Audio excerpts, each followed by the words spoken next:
Bonjour et bienvenue dans cette nouvelle série vidéo. Alors aujourd'hui, on va s'intéresser au langage Go. Alors Go, qu'est-ce que c'est? Go, c'est un langage qui a été développé par Google. Son développement a commencé en 2007. Il a été rendu open source en 2009 et la version 1 date de 2012. Donc c'est un langage relativement récent. Donc c'est un langage qui a été développé par Google pour être une alternative au C et C++. Il se veut aussi rapide, par contre il se veut plus simple et surtout le temps de compilation est beaucoup plus court. Donc ces dernières années, Go est devenu relativement populaire, notamment à cause du projet Docker qui a été écrit en Go. Et il est très souvent utilisé comme alternative à Node.js.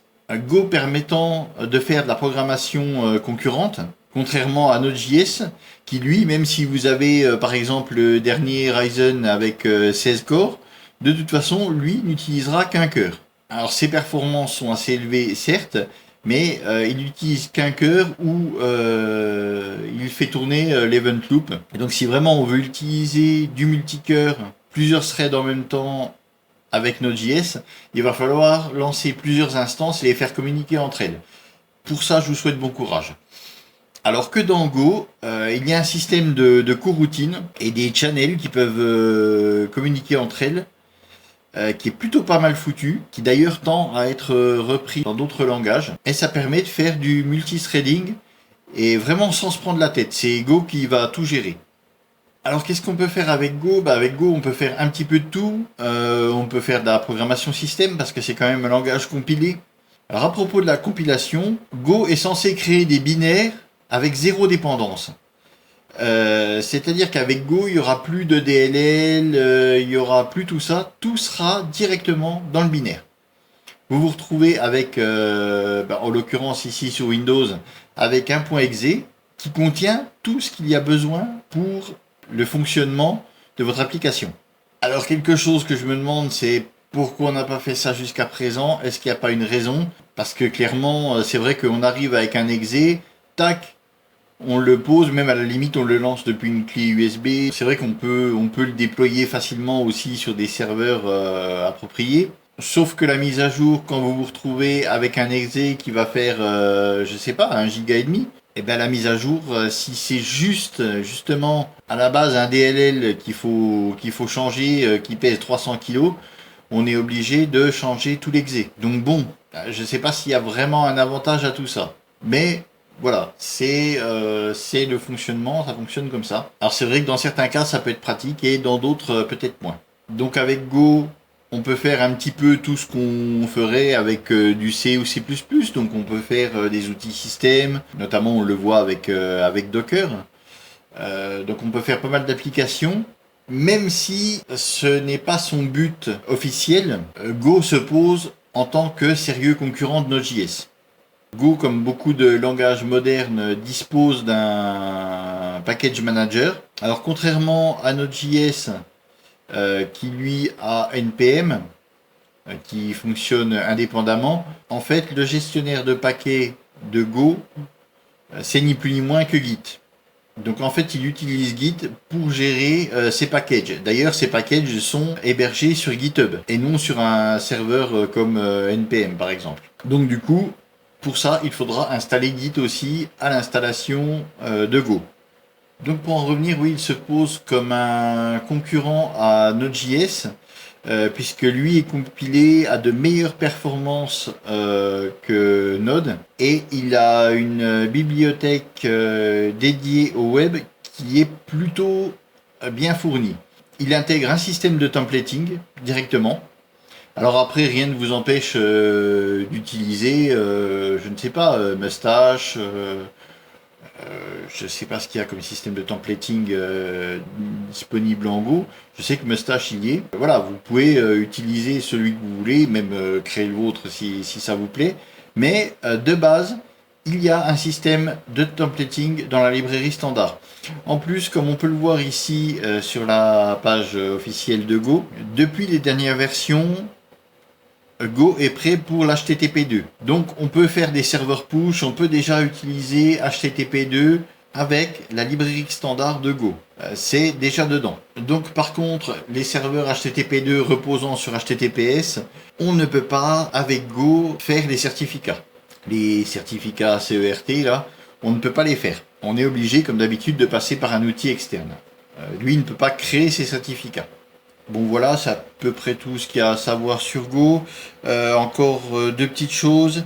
Go permet une cross-compilation, c'est-à-dire que en théorie, on peut, même en développant par exemple sous Windows, compiler pour des architectures différentes. Donc on pourra compiler pour je sais pas, pour Ubuntu sur la même machine.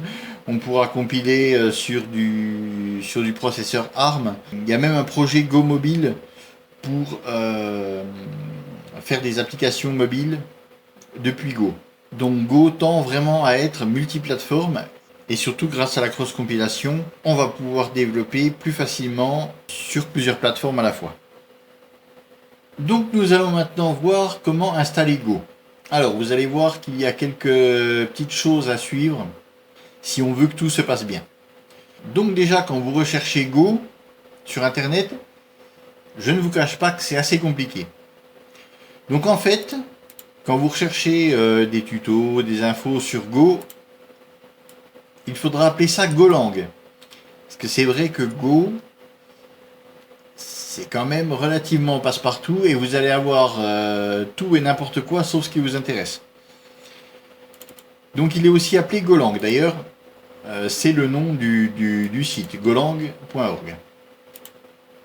Donc vous vous rendez sur le site de Go, vous allez dans les downloads, jusque là c'est pas très compliqué, et vous téléchargez, donc moi c'est cette version qui est installée sur mon poste, mais vous pouvez télécharger une version, vous voyez il y a des Windows pour 32 bits, donc en zip, en MSI, voilà.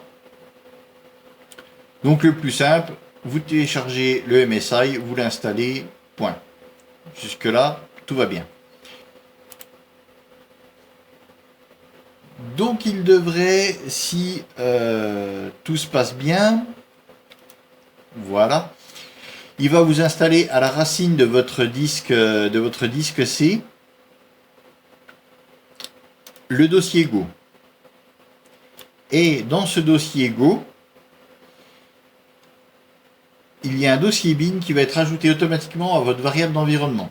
Là, pour le coup, vous n'avez rien à faire.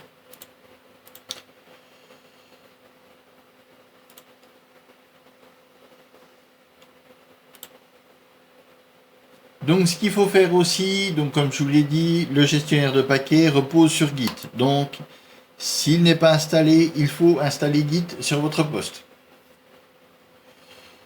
Donc c'est un installeur, donc là il n'y a pas de souci, vous installez Git. Ce que vous pouvez faire aussi, là c'est optionnel, c'est installer MinGW. Donc moi j'ai pris la W64, on peut trouver MinGW ailleurs. Hein, voilà. Voilà. On peut aller chercher ici.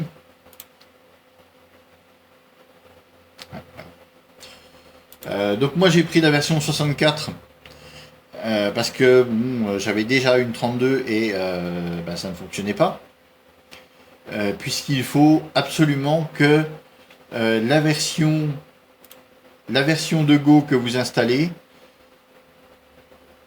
soit en rapport avec la version de MinGW.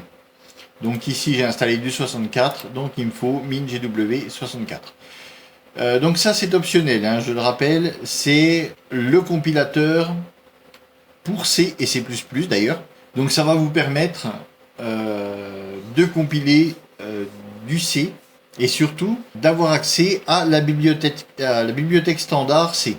Parce que dans Go, on peut importer directement, on peut utiliser des fonctions codées en C.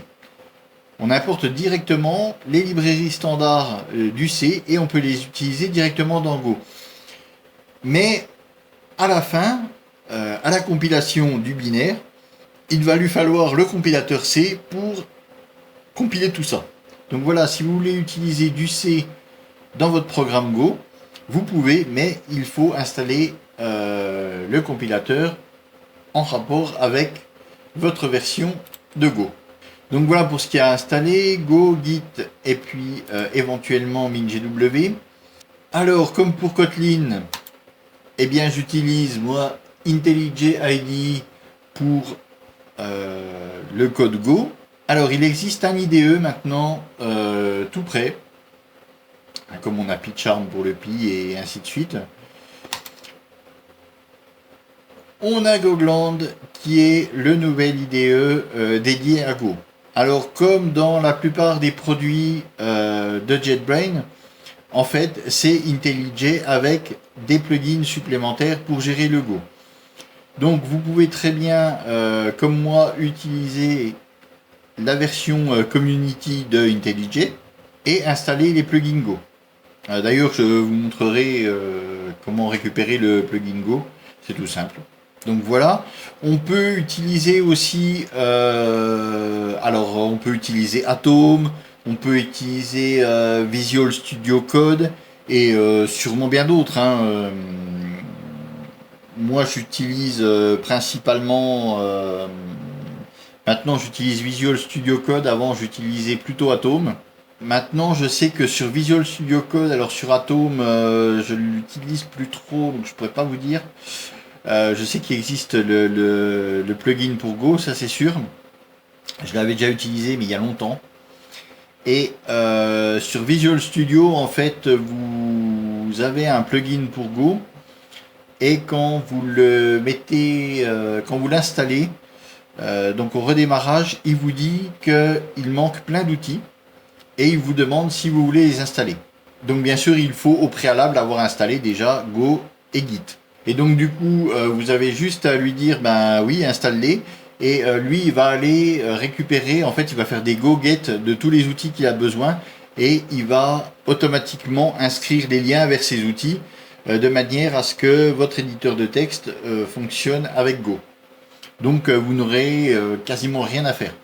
Juste installer le plugin et puis quand il vous demande d'installer des nouveaux outils, vous faites installer et puis lui il s'occupe du reste. Donc en termes de fonctionnalité, alors IntelliJ avec le plugin Go est un petit peu mieux foutu que Visual Studio certes, mais ça se vaut. Et l'intégration est plutôt pas mal. Donc voilà pour ce qui est de l'éditeur de texte. Alors concernant Go, donc on a vu que Go s'installait tout seul. Donc si je reprends mon disque C, voilà. Donc il va vous créer votre dossier Go, il va mettre tout ce qu'il faut dedans. Donc il va mettre le bin en raccourci dans vos variables d'environnement.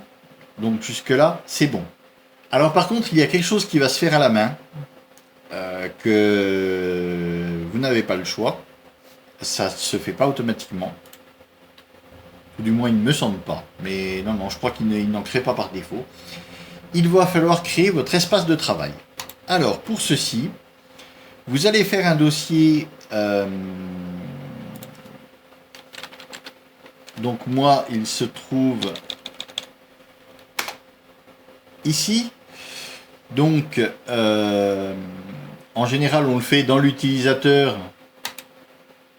Et on fait un dossier, alors moi je l'ai appelé Go, en général on l'appelle Workspace, Go Workspace, mais enfin voilà, moi je l'ai appelé Go, vous pouvez l'appeler comme vous voulez.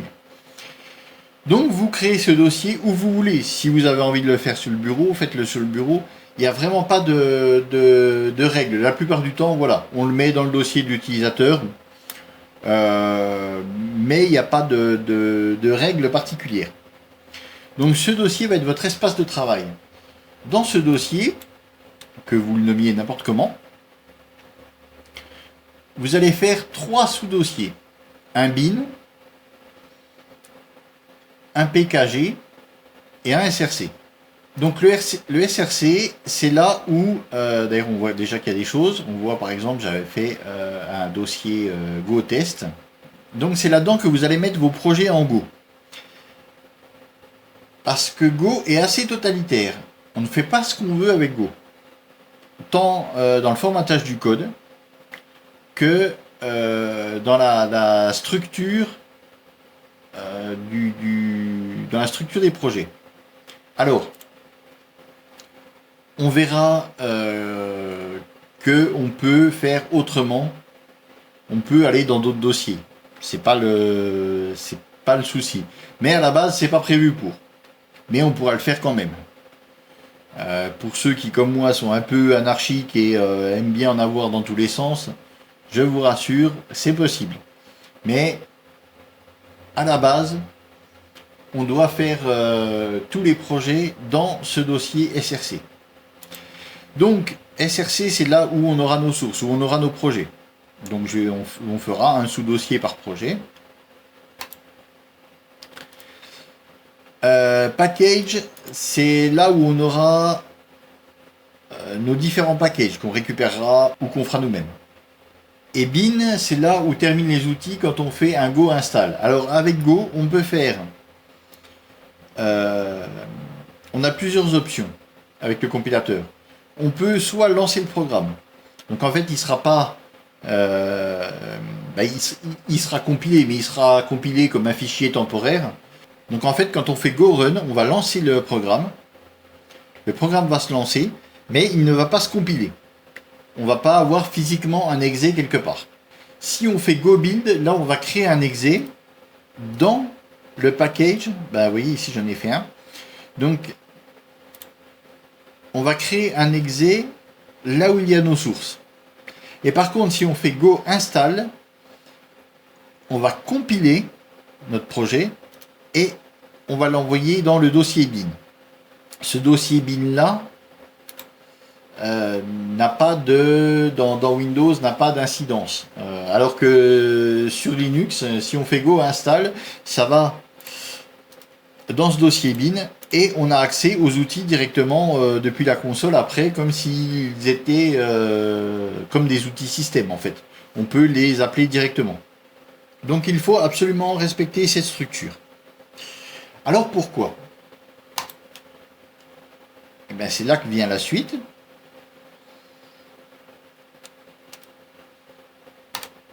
Donc ce qu'on va faire, on va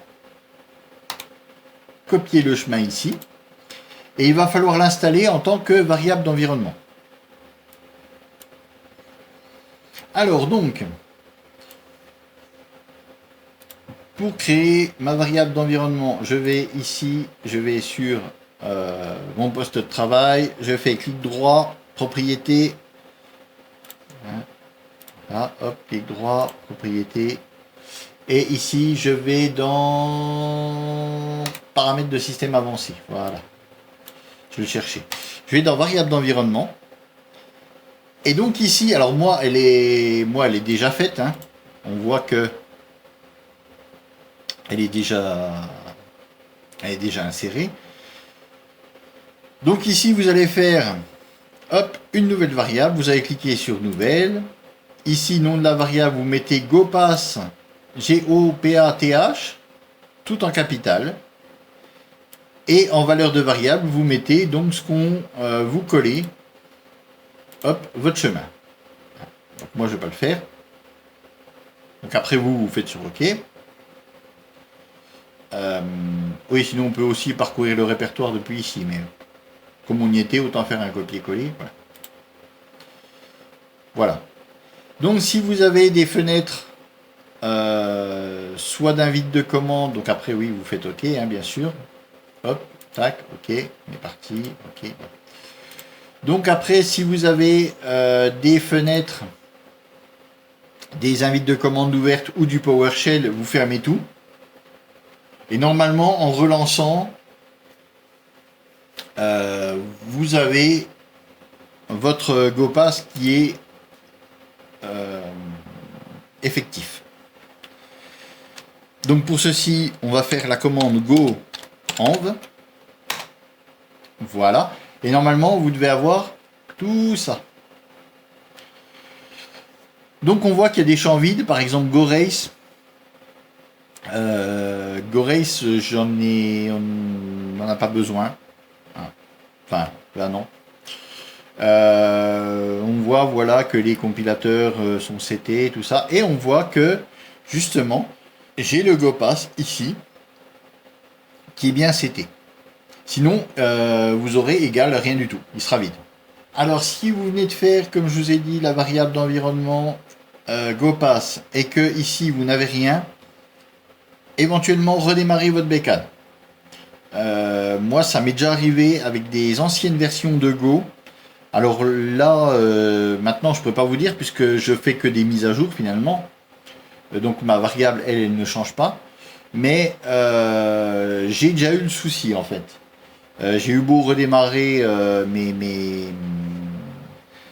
fermer mes consoles, les redémarrer, rien. Et par contre, en redémarrant l'ordinateur, pas de souci.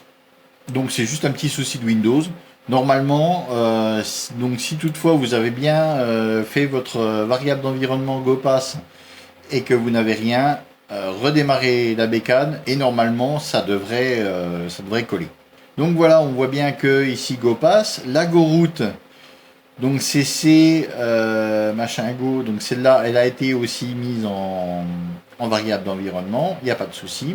D'ailleurs, je peux faire un Go help, hop là.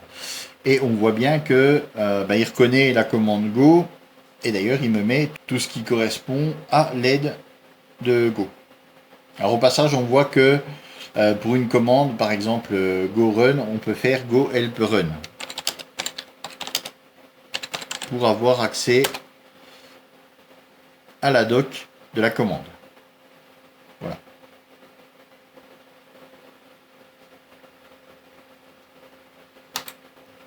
Donc voilà pour ce qui concerne un petit peu la présentation et l'installation du compilateur.